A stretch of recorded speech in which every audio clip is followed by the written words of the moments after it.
Okay, brave people. Nos, itt vannak a bátrak. The last session of the day. A nap utolsó alkalma. I draw your attention to our website creation.com/Hungarian. Szeretném felhívni a figyelmet ugye erre a weboldalra, ugye a creation.hu/Hungarian, ugye ez a So we have, weboldal. I don't know, 4 pages full of Hungarian articles. Úgyhogy itt 4 oldalt találtok, ami tele van magyar cikkekkel. So you can look that up tonight and read them all. And you can put your summary on my desk tonight. Jó, tehát ezeket még ma este megnézhetitek, és akkor az összefoglalást kérem az asztalomra. Okay. Right. The human race specially created. The human race specially created. Tehát ti egy speciálisan megteremtett faj vagytok? The answer is yes. Any questions? Igen, ez a válasz. Még valami kérdés? Of course, there is a lot more to say. Természetesen sok mindent mondhatnánk még ehhez. And normally I like to start by telling you why I do a presentation.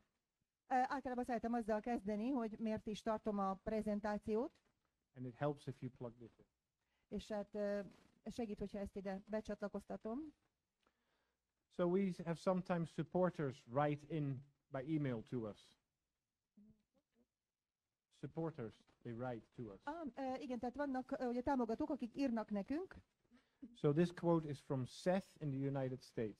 A következő idézet Seth-től származik, aki az Egyesült Államokban Oh, él. and you can read it. Jó, tehát igen, tehát az első biológia előadásom, most azt már nem látom. Yeah, az első biológia előadáson azt mondta a tanárom, hogy ő evolúciós szemszögből fog tanítani. Milyen érzés tudni, hogy a majomtól származol? And he goes on. Ez egy költői kérdés volt, bizonyítékokról nem esett szó, és azt sem engedte, hogy bárki is válaszoljon. Senki nem szólalt meg, úgy tűnt, én vagyok az egyetlen, akit kiakasztott a megjegyzés. De féltem bármit is mondani. Now, I don't know about Hungary, Nem tudom, mi a helyzet Magyarországon, but I know that in the United Kingdom, they teach that people come from apes. de azt tudom, hogy az Egyesült Királyságban azt tanítják, hogy az ember a majomtól származik. In the schools, colleges, universities. Az iskolákban, főiskolákon, az egyetemeken. And so if your children go to school, Úgyhogy ha a gyerekeitek iskolába járnak, then they be taught this kind of stuff. akkor ők is valószínűleg ilyen dolgokat tanítanak nekik. So as Barbara was explaining before, Ahogy Barbara is előzőleg magyaráztam, we have to teach our children the truth. nekünk kell az igazságot a gyerekeknek megtanítani. Now, thinking about school, Ha az iskolára gondolunk, you'll be pleased to know that we're going to do a question and answer time. biztosan nagyon örültök neki, hogy majd lesz egy ilyen kérdés-válasz, vagy kérdés-felelet rész. So here is the first question, Itt van az első kérdés rögtön. and now Donut will hand out the exam papers. Donát már kiosztotta a vizsga példányokat, vagy a vizsgalapokat, I saw the panic in some people's eyes. mert látom már, hogy pánik van némelyeknek a szemében, There is no exam, don't worry. de ne aggódjatok, ez nem egy igazi vizsga. But I want you to think about this question during the talk. De szeretném, hogyha gondolkoznátok ezen a kérdésen az előadás alatt, hogy összeházasodhatsz-e egy rokonnal. Can you marry your relation? Összeházasodhatsz egy rokonnal? Yes, no, probably, or only after counseling. Igen, nem, valószínű, vagy talán, vagy csak tanácsadás után. But I'd like to start again with teaching from the scriptures, Szeretném újra a Bibliából való tanítással kezdeni, because it builds a foundation for the rest of the presentation. mert hogy ez alapozza meg az előadásom további részét. We start with one man, Egyetlen emberrel kezdődik minden.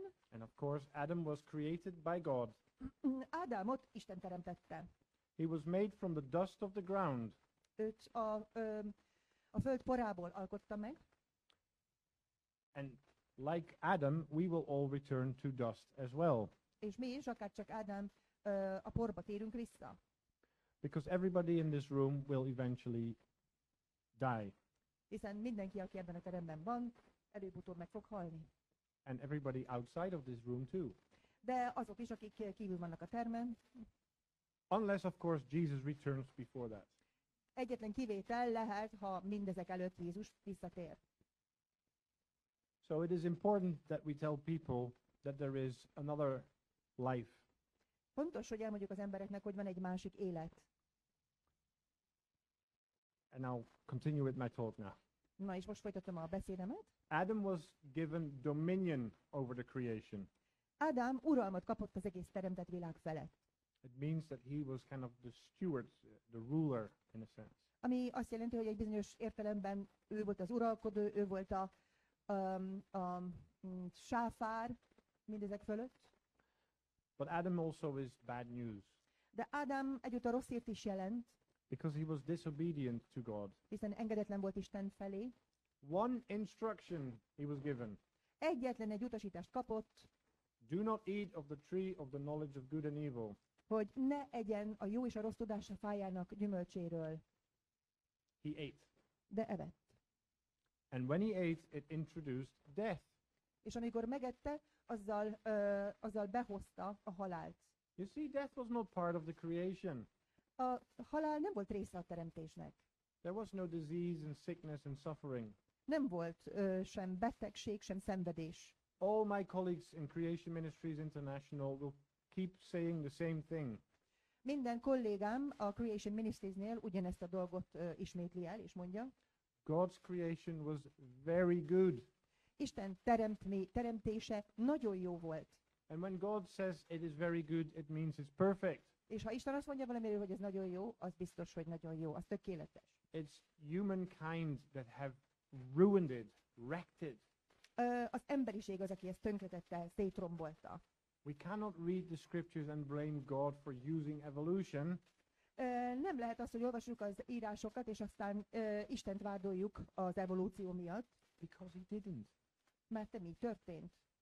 Now Adam introduced death, Ádám az, aki miatt bekerült a halál, and Adam and Eve died spiritually immediately. és ezek után Ádám és Éva azonnal meghaltak szellemi értelemben. But physically they continued to live on, De fizikailag még tovább éltek, and they had descendants, és lettek utódaik, they had children, and they had children, and they had children, lettek gyerekeik azoknak is, gyerekeik azoknak is, including names such as Noah, Abraham, David, and Jesus.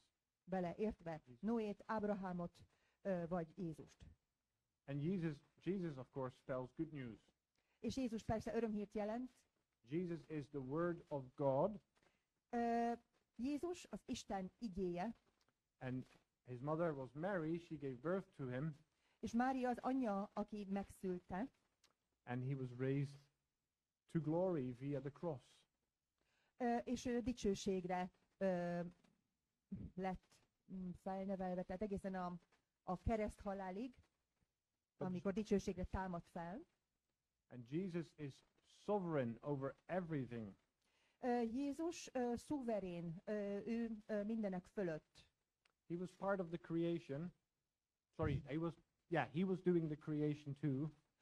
Ő is ott volt a teremtéskor, ő is teremtett, Together with the Father, the Holy Spirit. együtt az Atyával és a Szent Szellemmel. But Jesus was perfectly obedient to God the Father. De Jézus tökéletesen engedelmes volt Istennek, az Atyának. Jesus is the only person to be without sin. Jézus az egyetlen személy, akinek nem volt bűne. Jesus is a life-giving spirit. Jézus az életadó szellem. One of his names is the last Adam. Az egyik név, ami Jézusra utal, az utolsó Ádám. Now the first Adam brought death, the last Adam brings life. Az első Ádám halált hozott, az utolsó Ádám viszont életet. And Jesus lived among the people. Jézus itt élt az emberek között. His name Emmanuel means God with us. A neve Emmanuel azt jelenti, Isten velünk van. Now the Bible, as you heard earlier, talks about a big flood. Ahogy már hallottuk korábban, a Biblia beszámol a nagy özönvízről, And in those days, Noah found favor in the Lord's eyes. és azokban az időben Noé kegyelmet talált Isten szemében. Noah had a wife and 3 sons who each had a wife too. Noénak volt ugye felesége, és 3 fia, akiknek mind volt feleségük. And we can read from 2 Peter that there were 8 people on board.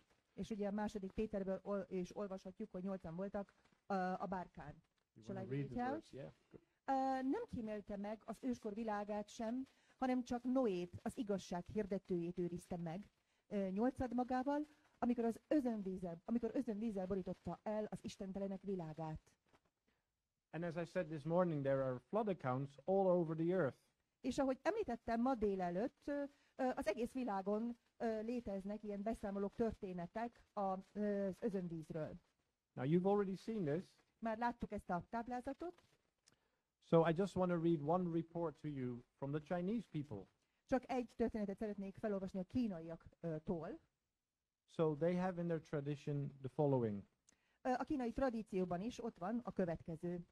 The entire land was flooded, Az egész földet víz borította el, but Fuhi escaped the flood with his wife de Fuhi megmenekült az özönvíz elől a feleségével együtt, and his 3 sons and 3 daughters. és 3 fiával és 3 lányával.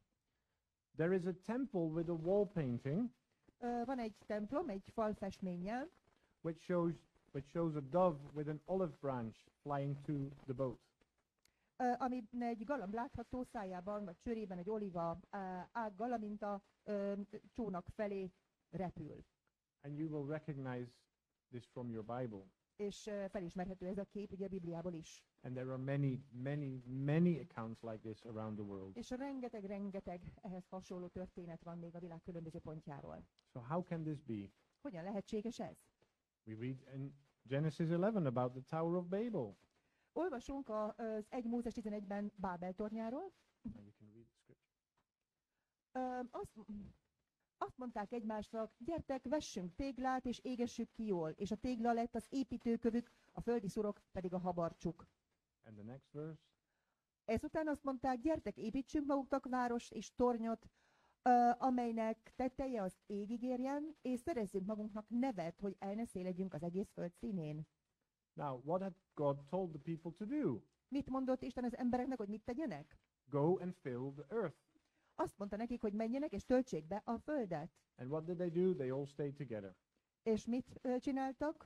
Mind együtt maradtak. Ignoring God's instruction, Figyelmen kívül hagyva Isten utasításait. trying to make a name for themselves, És nevet akarván szerezni saját maguknak. building a high tower to the heavens. Hatalmas tornyot akartak építeni, amíg az égig ér. What were they thinking? Mit gondoltak ezek? Maybe they think they could escape another big flood, Talán azt gondolták, hogy megmenekülhetnek egy következő nagy árvíztől, but as you are experts now, de mivel most már ti is nagy szakértői vagytok a témának, you know that God had promised that he would never again flood the entire earth. tudjátok, hogy Isten már megígérte, hogy nem fogja többé az egész földet elárasztani. Romans 1 says the people were futile in their thinking. A Róma 1-ben azt olvassuk, hogy az embereknek a gondolkodása hát értelmetlenné vált. Hiába valóvá vált a gondolkodásuk. Now, before the Tower of Babel, there was one language. A Bábel tornya előtt egy nyelvet beszéltek. Was it maybe Hebrew? Lehet, hogy ez héber volt? Personally, I believe so, Én személy szerint ezt hiszem, but I'm open to suggestions. de nyitott vagyok bármilyen javaslatra. Now, the word Hebrew comes from one of the patriarchs called Eber. A héber ugye szó az egyik pátriárkától származik, akit Ébernek neveztek. And he was a descendant from Shem. Ő sem leszármazottja volt.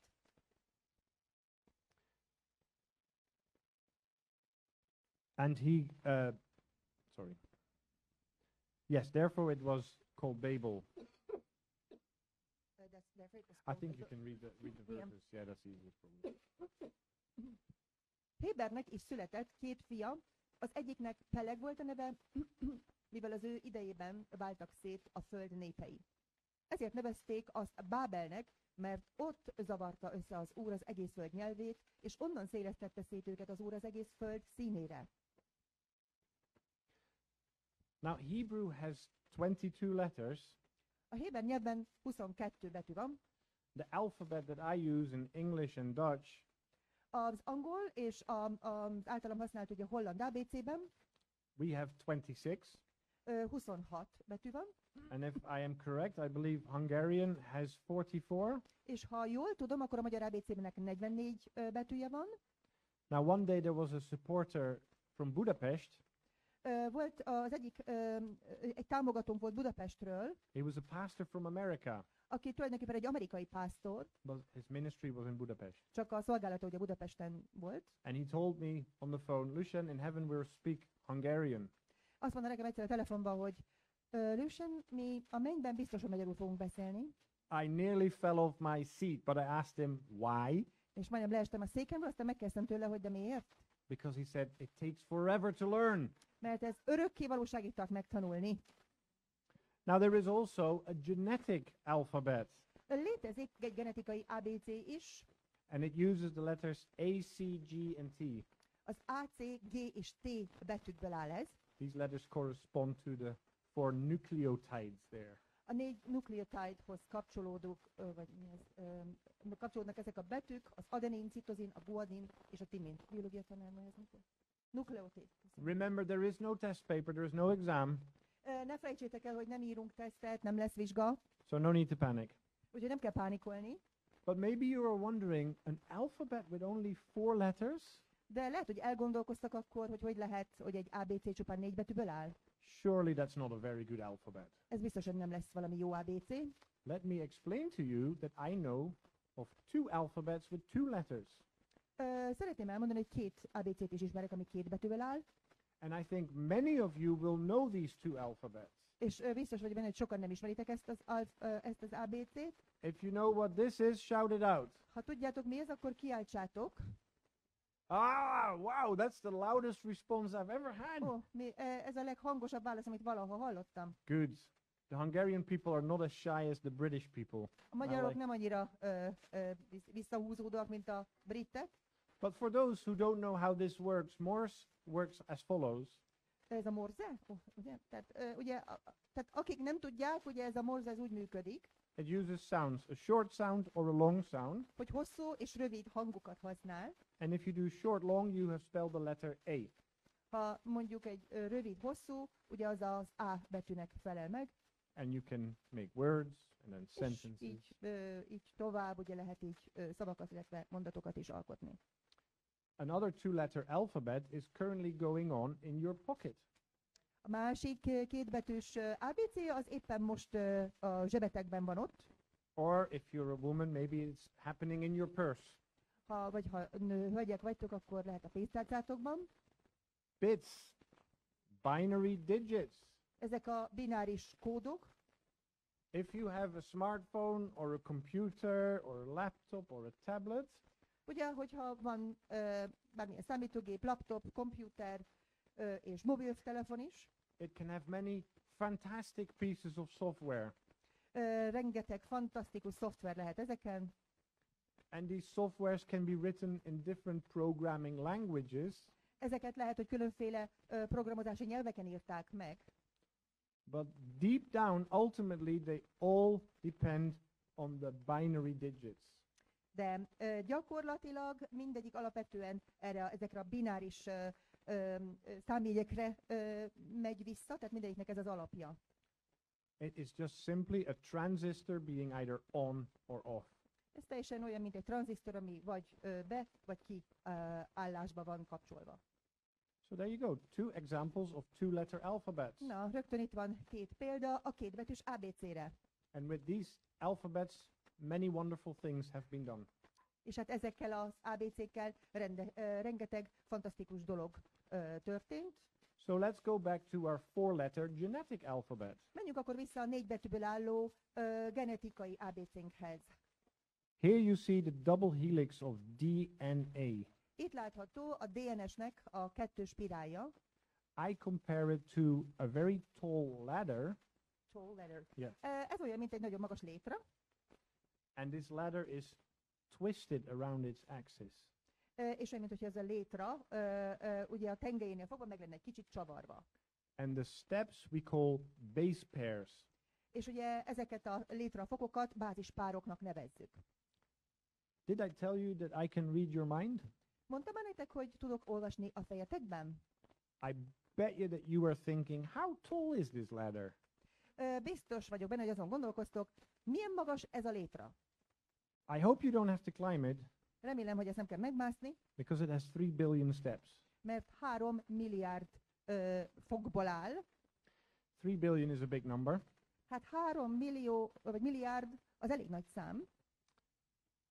The Bible in English has about 3.5 million letters.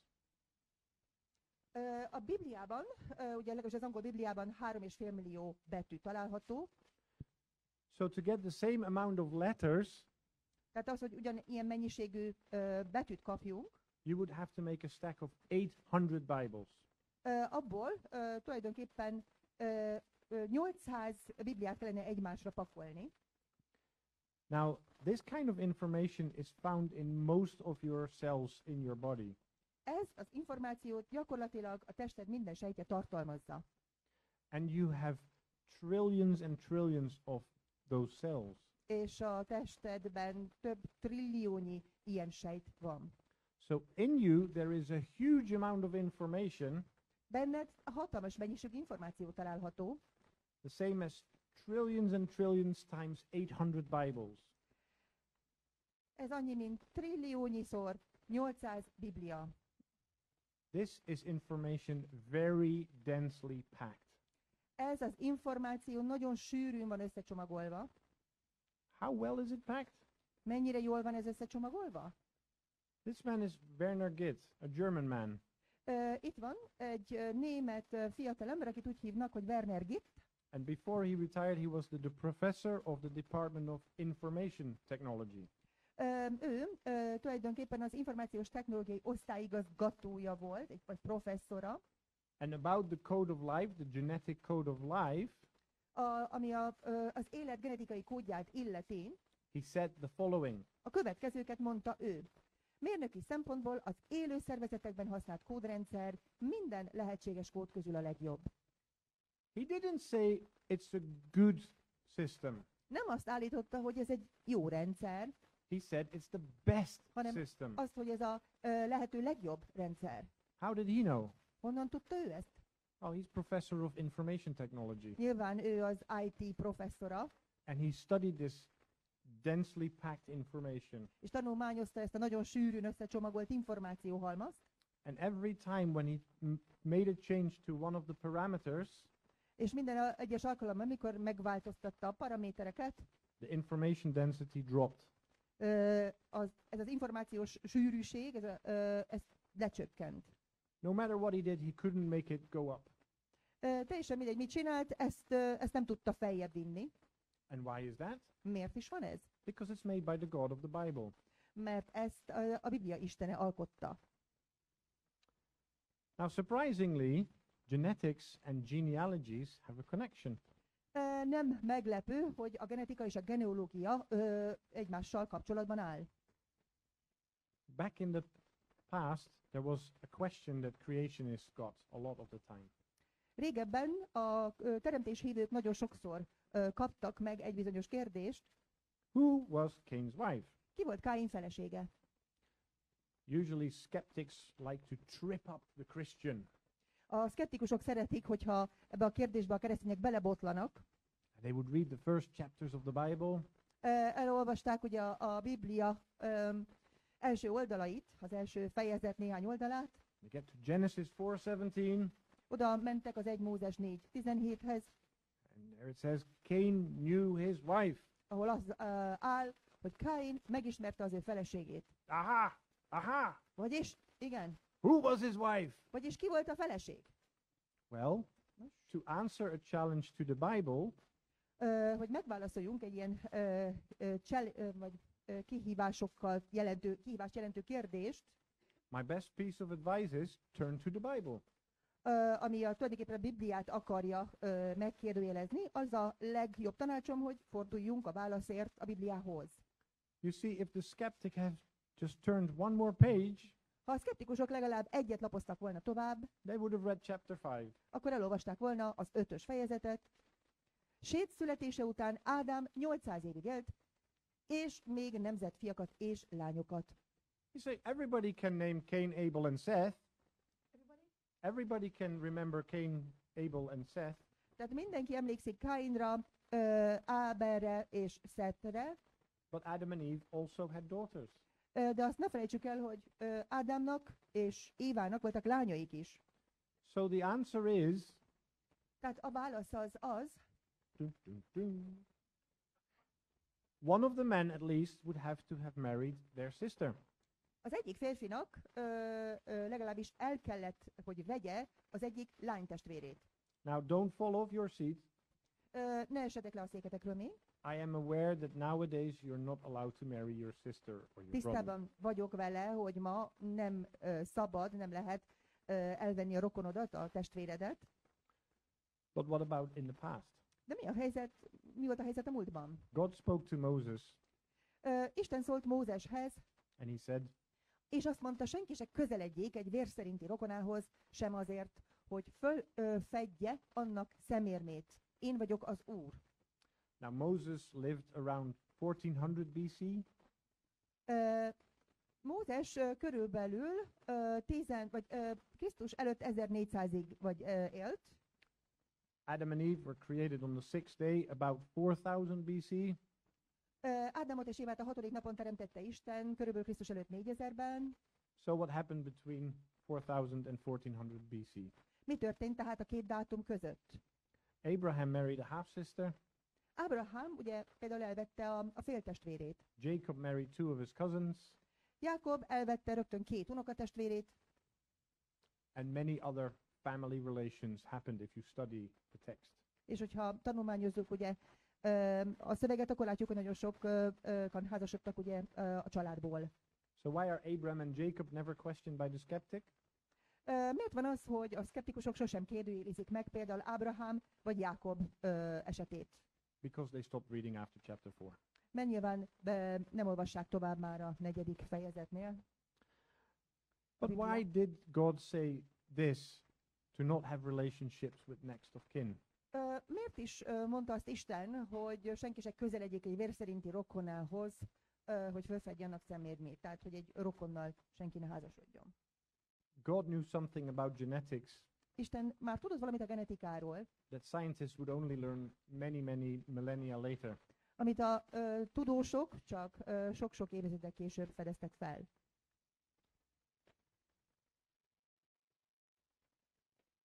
So God agrees that brothers and sisters now should not marry. Actually, in Moses' time, should not marry anymore. Nyilván Isten egyetért azzal, hogy testvérek ne házasodjanak egymás között, és nyilván ezt már Mózesnek is megmondta. And it has to do with genetic mutations, És ennek a genetikai mutációhoz van köze, copying mistakes. vagyis a hibák lemásolásához. Now, our genetic information is deteriorating, A genetikai információ, ami bennünk van, az folyamatosan romlik. and this evolutionist James Crow believed so too. És James Crow, aki egy evolúcionista egyébként, ezt hiszi szintén. He said the following: Ő a következőket mondta, genetikailag alacsonyabb rendűek vagyunk az ősembernél. and when he talks about caveman, he talks about an ancestor of modern man. Ugye vagyis hát az ősember alatt ugye a modern ember ősét értjük, vagy érti. Let's look at another evolutionist. Nézzük meg egy másik evolúcionistát. This is a man from Moscow State University. Ő a Moszkvai Állami Egyetemnek a professzora. He said the following: A következőt mondja, egyetlen humán genetikus sem vonja kétségbe az emberi faj degenerálódását. and he then asked the question, Akkor aztán felteszi a kérdést, miért nem vagyunk már 100-szorosan is halottak? my answer to him would be, because people have not been around as long as you believe they have. Azt válaszolnám neki, hogy nyilván azért, mert az emberi faj nincs olyan régen a Földön, mint amennyi ideje ugye az evolúcionisták hiszik. Now, although we're talking about people here, Bár ugye itt emberekről beszélünk, the same applies to animals and plants. nyilván ugyanez vonatkozik az állatokra és a növényekre is. The genetic information is deteriorating. A genetikai információ romlik. So what does a creationist say about this? Mit mond erre egy teremtés hívő? John Ashton says this: John Ashton a következőt mondja. amit ma a kutató laboratóriumokban megfigyelünk, az pont a DNS lassú romlása, és nem új DNS kialakulása. And he continues, És azzal folytatja, ez azt jelenti, hogy pontosan az evolúció ellentétét figyelhetjük meg. so if we see that genetic information is deteriorating now, Ha látjuk azt, hogy a genetikai információ most folyamatosan hanyatlik, can we say something about genetics in the past? akkor mondhatunk valamit a genetikáról a múltban? I believe we can. Én úgy hiszem, hogy igen. We're going to look at our ancestors, Megnézzük az őseinket, and of course we'll start with the ladies because that's ter- only good and proper. természetesen, ahogy illendő, a hölgyekkel kezdjük. Here you see a picture of the cell, Itt láthatunk egy képet a sejtről, of which you have trillions and trillions. amiből ugye több trillióval rendelkezünk. The little blue thing is called the nucleus, Ez a kis kék dolog benne a sejtmag, and it carries your genetic information, ez hordja magában a genetikai információt rólad. whether you have blue eyes or brown eyes, Vagy tudniillik most kék szemed van, vagy barna, brown hair or no hair. barna hajad van, vagy egyáltalán nincs is hajad. We're not going to talk about the nucleus. De most nem a sejtmagról fogunk beszélni, We're going to talk about this other thing. hanem erről a másik dologról, This is called a mitochondrion. amit úgy hívnak, hogy mitokondrium. It's like a battery pack. Ez olyan, mint egy akkumulátor, It provides energy for the cell, hiszen ez adja az energiát a sejtnek. and each cell has about 100,000 of these. És minden sejtben több százezer ilyen van. It has its own DNA, Ennek megvan a saját DNS-e. and this DNA is passed on from mother to child. Ez a DNS az anyáról száll át a gyerekre. So everybody here, Tehát mindenki, aki most itt van, you get your mitochondrial DNA from your mother. ti a mitokondriális DNS-eteket az anyukátoktól kaptátok. Now, secular scientists wanted to learn more about this DNA. A világi tudósok többet szerettek volna megtudni erről a DNS-ről, So they traveled around the world investigating Hogy- this DNA. úgyhogy utaznak körbe szerte az egész világon, hogy kutassák, vagy megvizsgálják ezt a DNS-t, And they came to the conclusion, és arra a konklúzióra jutottak, all people alive today descend from one female ancestor. hogy a ma élő minden ember egyetlen női őstől származik. And they even called her mitochondrial Eve. És még ráadásul úgy is hívják ezt, hogy mitokondriális Éva. Not because they believe the Bible, Nem azért, mert hisznek a Bibliában, but I think it's a very good name. de szerintem ez egy tök találó név. Let's quickly go to the guys. Menjünk akkor gyorsan át a fiúkra. Here we see a depiction of the 23 pairs of chromosomes. Itt láthatjuk a 23 pár kromoszómának a képét. The 23rd chromosome pair is the sex chromosome. A 23. a nemi kromoszóma. It determines whether you're a boy or a girl. Ez határozza meg, hogy fiú vagy lány. Women have 2 X's, Hölgyeknek 2 X kromoszómájuk van, and men have an X and a Y. a férfiakban pedig X és Y van. It's the Y chromosome that we're talking about now. Erről az Y kromoszómáról beszélünk most. As you may already guess, Ahogy már kitalálhattátok, fathers pass this on to their sons. az apák adják át ezt a fiaiknak. Sorry, ladies, you don't have a Y chromosome. Elnézést, hölgyek, de bennetek nincsen Y kromoszóma. Now, secular scientists wanted to learn more about this, A világi tudósok többet szerettek volna erről kideríteni, and they investigated the Y chromosome of many different people, úgyhogy megvizsgálták nagyon sokféle különböző embernek az Y kromoszómáját, and they concluded és arra következtetésre jutottak, that all men alive today descend from one male ancestor. hogy minden ma élő férfi egy közös férfi őstől származik. They even called him Y chromosome Adam. És elnevezték Y kromoszóma Ádámnak. It's not because they believed the biblical Adam was real, Nem azért, mert úgy hitték, hogy a bibliai Ádám valóságos, but it's not a bad name. de nem rossz név ez szerintem. It would have been even better if they called him Y chromosome Noah. Lehet, hogy jobb lett volna úgy hívni, hogy Y kromoszóma Noé. And tonight at 2 a.m. you wake up and you realize what I meant with that statement. És ma reggel hajnal 2-kor felkeltek, és majd rájöttök, hogy mit is értettem ez alatt. Many of you already know. Bár már nagyon sokan szerintem tudjátok is ezt. Okay, so when did these two people live? Mikor élt ez a két ember? Mark Thomas from London says the following. Mark Thomas Londonból a következőt mondja. Csak egy pár ezer évet kell visszamennünk ahhoz, hogy eljussunk valakihez, aki a ma élő minden ember őse. Did you see that? He talks about thousands of years. Észrevettétek, hogy pár ezer évről beszél? Be careful, because he's an evolutionist, Legyünk óvatosak, mert ő egy evolúcionista, and so he may change his mind. és lehet, hogy majd meggondolja magát. It's best to build your thinking on the Bible, Úgyhogy legjobb, ha ti a gondolkodásotokat a Bibliára alapozzátok, because the Bible never changes. mert a Biblia az sosem változik. Let's talk about people and genetics. Beszéljünk az emberekről és a genetikáról. Here you see a cartoon of Adam and Eve, Itt látható egy rajz Ádámról és Éváról. and Adam and Eve were mid-brown. Ádám és Éva olyan középbarna bőrű volt. I do not use start again. I do not use the term skin color, Nem használom szándékosan a bőrszín kifejezést, because all people have the same skin color. mert minden embernek ugyanaz a bőrszíne. We all use the same pigment called melanin. Mindannyiunkban ugyanaz a pigment, a melanin található. Some people have lots of melanin, És vannak, akiben sok ilyen van, other people have little melanin. másokban kevés ilyen van. I have little melanin, Nekem kevés melaninom van, but I have a little bit of scope to get a little bit more pigment. de hát ugye van egy kis határ, amin belül mozgok, hogy mennyi pigmentem van.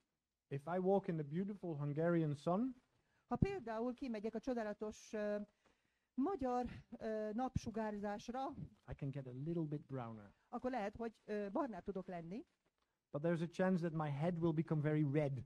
de az is előfordulhat, hogy a fejem vörös lesz. Okay, so we see different letters there Különféle betűket látunk itt, that represent different genetical parts. ami különféle genetikai részekre utalnak. Capital letter means darker skin. A nagy betű ugye a sötétebb bőrt jelöli, Lowercase letter means lighter skin. a kis betűk pedig a világosabb színre utalnak. And you can see you make combinations and you get different outcomes. Látjuk itt, hogy különböző kombinációk különböző végeredményhez vezetnek. A little bit more professional is a Punnett square. Egy kicsit professzionálisabb, ez az úgynevezett Punnett négyzet.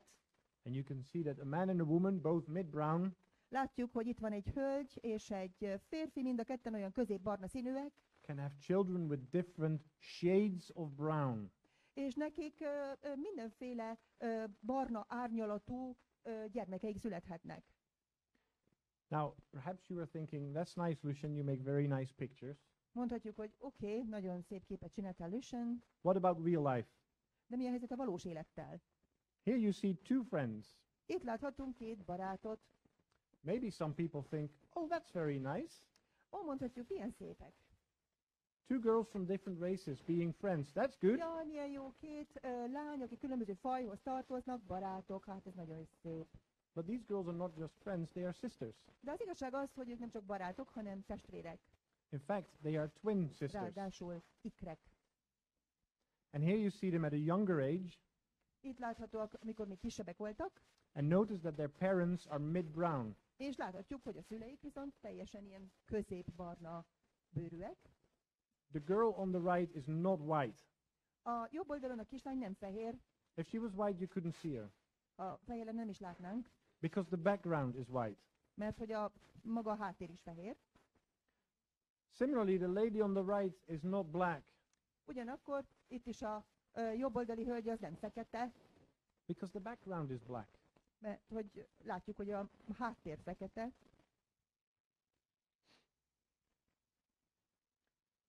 I reviewed a book called Superior by Angela Saini. Én ellenőriztem Angela Saininak a Superior című könyvét, a felsőbbrendű című könyvét, nem tudom, nem van fordítva magyarra. She's a very clever woman, but unfortunately she believes in evolution. Ő egy nagyon okos asszony, de sajnos evolúcionista. And she said the following. A következőt mondta, ha a pigmentáció minden fokát figyelembe vesszük, a szín egy egészen új árnyalatot kap. Remember in the book of Samuel, when Samuel was to anoint the new king? Emlékszünk Sámuel könyvében, amikor Sámuelnek fel kellett kenni az új királyt, and he went to Jesse, who paraded his sons in front of Samuel. és elment Jesséhez, aki tulajdonképpen felsorakoztatta őt felsorakoztatta valamennyi fiát.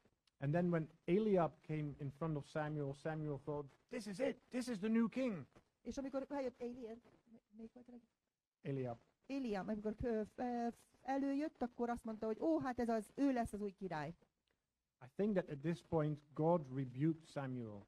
Én hiszem, hogy ezen a ponton Isten megdorgálta Sámuelt, He said, do not look on his appearance és azt mondta, hogy ne a külsejét nézzed, or on the height of his stature, vagy a magasságát, because I have rejected him. mert én elutasítottam őt, For the Lord sees not as man sees.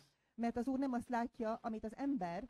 Man looks on the outward appearance, Az ember ugyanis a külsőt nézi, but the Lord looks at the heart. az Úr viszont a szívet tekinti. We need to look at people's hearts. Nekünk az emberek szívét kell tekintenünk. It doesn't matter whether somebody is dark or light, Teljesen mindegy, hogy valaki sötét színű, vagy világosabb színe van. whether they wear glasses or not, Van-e szemüvege, vagy nincs. whether they have hair or not. Van-e haja, vagy nincs. What matters is what people say and do and think. Az számít, amit az emberek mondanak, tesznek, vagy gondolnak. Unfortunately, many times we fail to do so. Sajnos nagyon sokszor mi nem így cselekszünk. Now, I want to talk a little bit about evolution's fruit, Szeretnék egy kicsit az evolúció gyümölcseiről is beszélni, but I want to start by saying that the root of all wrong thinking is sin. Szeretném leszögezni először, hogy minden rossznak a gyökere a bűn. So when we look at the next few slides, I'm not blaming evolution for everything. Hogy amikor majd megnézzük a következő diákat, akkor ne gondoljatok azt, hogy az evolúciót hibáztatom minden rosszért, But an evolutionary worldview has not helped. de az biztos, hogy az evolúciós világszemlélet egyáltalán nem segített nekünk ebben. Darwin published his book Origin in 1859. 1859-ben publikálta Darwin a Fajok eredete című könyvét, And let's read what Stephen Jay Gould has to say. és itt van Stephen Jay Gould, aki a következőket mondta: a rasszizmus melletti biológiai érvek 1850 előtt is gyakoriak voltak, de az evolúciós elmélet elfogadása után nagyságrendekkel megnőttek. And he continued, És folytatja. A hideg, szemtelen, objektív, modern tudomány azt mutatja, hogy a fajok rangsorolhatók egy felsőbbrendűségi skálán. Ha ez sérti a keresztény erkölcsöt, vagy az emberi egységbe vetett szentimentális hitet, hát legyen. A tudománynak szabadon kell kimondania a kellemetlen igazságokat. I agree with that last statement. Én egyetértek ezzel az utolsó mondattal. Science must be free to proclaim the truth. A tudománynak szabadon kell tudni kimondani a kellemetlen igazságokat is. The question is evolutionary science good science? A kérdés csak az, hogy az evolúciós tudomány valóban jó tudomány-e. So this was in 1977. Ez 1977-ben volt. What have we learned since then? Azóta mit is tanultunk meg? Well, this man says that there is no genetic basis for racism. Ez az ember azt állítja, hogy a rasszizmusnak nincsen genetikai alapja. He says the following: A következőt mondja: a populációk közötti fenotípusos különbségeket magyarázó gének azonban a genomunknak csak egy aprócska részét képviselik. Now you already know what the genotype is, Mert tudjuk, mi ez a genotípus, and the phenotype is basically how the genotype is expressed. a fenotípus pedig nagyjából azt jelenti, hogy a genotípus hogyan jelenik meg, hogyan fejeződik ki külsőleg. In simple words, what you see in the mirror in the morning. Vagyis egyszerűen szólva, mit is látsz a tükörben minden reggel. Now he continues, Folytatja, azt mondja, hogy ami ismét megerősíti, hogy a faj fogalma genetikai szempontból megszűnt. so the damage has been done, Már megtörtént a kár, and the question is, why is there still racism? csak az a kérdés, hogy miért van még mindig akkor rasszizmus. The next quote from Angela sums it all up. A következő idézet Angelától mindezt nagyon jól összefoglalja. A faj biológiai valósága mellett elkötelezettek akkor sem fognak meghátrálni, az adatok tévedésüket bizonyítják. Egyszerűen csak újabb és újabb, bonyolultabb elméletekhez nyúlnak majd, amikor a régiek kudarcot vallanak. Mindezt azért, hogy bebizonyítsák, amit valójában mindig is tudni akartak, hogy ők felsőbbrendűek. Did you notice what's going on there? Megfigyeltétek, hogy mi zajlik itt? People like to see themselves as better and others as worse. Az emberek szeretik magukat jobbnak látni, a többieket pedig rosszabbnak. The Bible has one or two things to say about pride. A Bibliának viszont van egy kis mondani valója a büszkeséggel kapcsolatosan. So what is the answer? Tehát mi a válasz? We need to go back to the book of beginnings. Vissza kell mennünk a kezdetek könyvéhez. God said to make man in his image. Isten azt mondta, alkossunk embert a képmásunkra, hozzánk hasonlóvá. And he did so. He created God in his image. He created man in his image. És így is tett, megteremtette az embert a maga képmására. Every person in this room and outside of this room is an image bearer. Minden ember itt a teremben is, azon kívül is egy ilyen képmás hordozó. And we all descend from Adam. És mindannyian Ádámtól származunk. The New Testament confirms this Az új szövetség meg is erősíti ezt. in Acts 17. Az Abcsel 17-ben azt olvassuk, az egész emberi nemzetséget is egy vérből teremtette. Now, when Jesus was confronted by the Pharisees, Amikor a farizeusok konfrontáltak Jézussal, they challenged him about divorce. rögtön egy ilyen próbálták őt csapdába csalni a vállás kérdésével. And what did Jesus do? He went back to Genesis 1 and 2. Jézus pedig mit tett? Visszament az 1 Mózes 1 és 2-höz. From the beginning, he made them male and female. Mert ugye a teremtés kezdete óta az embert férfivá és nővé teremtette az Isten. So we've come full circle to our test paper. Na, akkor nézzük megint a a dolgozatunkat. I hope that you've realized that the answer to the question should be A, yes. Remélem, hogy azóta már rájöttetek, hogy itt a válasz az A, vagyis igen. Because if you're not marrying a relation, Mert ha nem egy rokonoddal házasodsz, I don't know what you're marrying, but it's not a human being. akkor nem tudom, hogy kivel házasos, de az biztos, hogy nem egy emberi lény lesz. We are all one big human family. Hiszen mi mindannyian egy nagy emberi család vagyunk. I'm sorry, I am your family. Elnézést kérek, de én is a családod része vagyok. And you owe me 47 birthday cakes. És jöztök nekem 47 szülinapi tortával. Okay, we'll have a few more minutes and then we're going to wrap up because Andrea and I are getting tired. Jó, hát mivel én fáradt vagyok, hamar be fogjuk fejezni. There are many questions. Did we evolve from ape-like creatures? Sok kérdés merül fel például, hogy az emberszabású majmoktól származunk-e? Haven't missing links been found?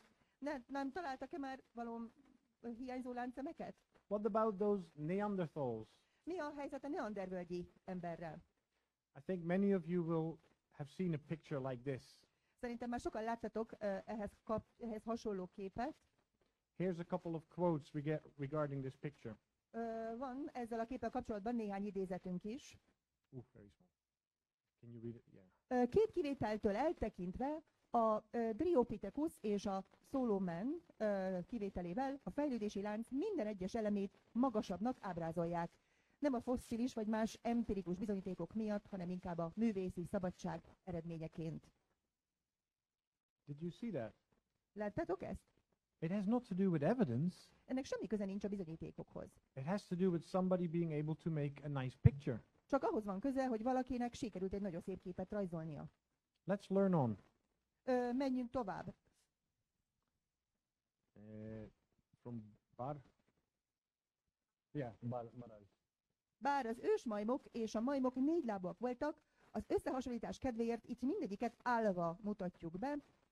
Néhányan közülük fizikailag képtelenek voltak felegyenesedni, ráadásul úgy rajzolták őket, mintha járnának. So the evidence says that some of these creatures couldn't stand. A bizonyíték azt mondja, ugye, hogy némely ezek közül még fel se tudott állni. It doesn't matter, just draw them walking. Ó, mindegy, ez nem számít, csak rajzoljunk ilyen meg ezeket így, ahogy járnak éppen. We got to sell our magazine. El kell adnunk a magazint. And we got to indoctrinate people with propaganda. Indoctrinate. Ja, hogy igen, át kell mosnunk az emberek agyát a propagandával. You're being lied to. Hazudnak nektek. The whole world is being lied to. Az egész világnak hazudnak. There is a great deceiver that roams around the world, Van-e a nagy hazug, aki uralja a világot, and he has many influential people. és van nagyon sok befolyásos ember is.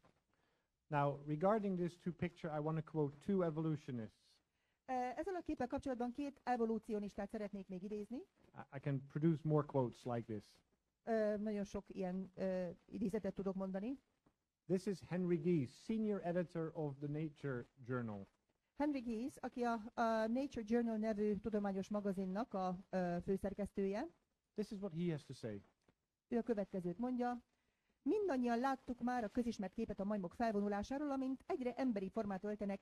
Tudjuk, hogy az evolúció ábrázolásaként ez a képsor ostobaság, mégis ragaszkodunk hozzá. This is Tim White. He was involved with the finding of Lucy. Lucy? Lucy. Igen, tehát Tim Involve, aki a Lucy-nek a megtalálásában is részt vett, She was considered to be a missing link. őt tartották a hiányzó láncszemnek, And Tim White says this. és Tim White ezt mondja, a menetelés a modern emberig megszokott evolúciós ikonográfiája több mint 60 éve tévesnek bizonyul. And that quote is now more than 10 years old. És ez az idézet van már több mint 10 éves. So the evolutionists know for more than 70 years that that picture is wrong. Tehát gyakorlatilag az evolúcionisták már több mint 70 éve tudják, hogy ez a kép teljesen helytelen. Then why do we still see it fairly regularly? És akkor miért van az, hogy mi még mindig viszonylag gyakran találkozhatunk ezzel? I want to show you a more realistic progression icon. Egy sokkal realisztikusabb ilyen fejlődési ábrát szeretnék mutatni nektek. Here it is. Itt látható ez. And to be honest with you, most of the change has to do with size and hair. Az igazság az, hogy a legtöbb változásnak a mérethez és a hajathoz van köze. I used to have a six-pack, Nekem volt ilyen szép kockás hasam, and I used to have hair. és még hajam is volt régebben. Trust me. Higgyétek el, így volt. But kidding aside, De viccet félretéve, unless Jesus comes back, we are all going to end like this. ha Jézus addig nem jön vissza, mindannyian így fogjuk végezni. And maybe our tombstone will have two numbers on it És a sírkövünkön 2 szám lesz, with a little dash in between. a kettő között egy kis gondolatjellel. That little dash is your life. Ez a kis gondolatjel a te életed. What do I do with our lives? Mit csinálunk te, vagy én az életünkkel? Will we believe the people who weren't there in the beginning, Hiszük-e azt, hogy az emberek, akik nem voltak jelen a kezdeteknél, who have propaganda to say that somehow we came from ape-like beings, akik azt a propagandát vallják, hogy mi a majmoktól származunk, or do we believe that God created each kind to reproduce after its kind? vagy elhiszük-e azt, hogy minden típust Isten, minden fajt Isten teremtett, hogy ez a saját maga szerint reprodukálódjon. And on the sixth day he created Adam and Eve. És a 6. napon megteremtette Ádámot és Évát. Eve, the mother of all living, Genesis 3:20. 1 Mózes 3:20-ban ugye van az, hogy Éva minden ember anyja. Trust God, don't believe the lie. Bízunk Istenben, és ne higgyük el a hazugságokat. So conclusions, our great grandparents were not apes. Tehát mi a konklúzió? Az első, hogy a mi nagyszüleink, vagy a dédszüleink, vagy az ükszüleink nem emberszobású majmokból származnak. Our ancestors are Adam and Eve. Az őseink Ádám és Éva. All people in the whole world are one big human family.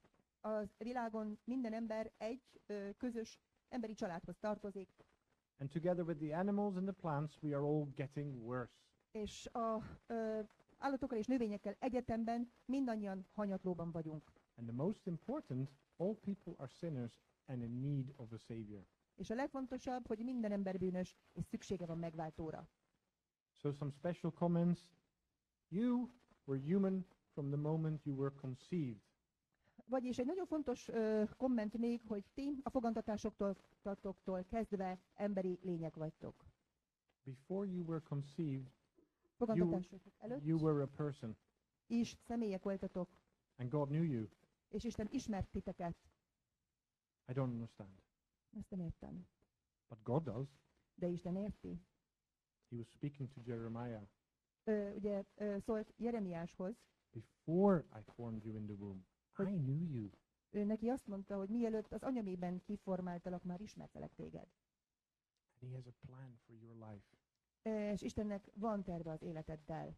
And it's your goal to find out what that plan is. És a te célod és feladatod az, hogy megtaláld, hogy mi ez a terv. It's a great journey. Ez egy nagyszerű utazás, And you can walk with the Lord Jesus. és járhattok az Úr Jézussal együtt. The end. Itt a vége.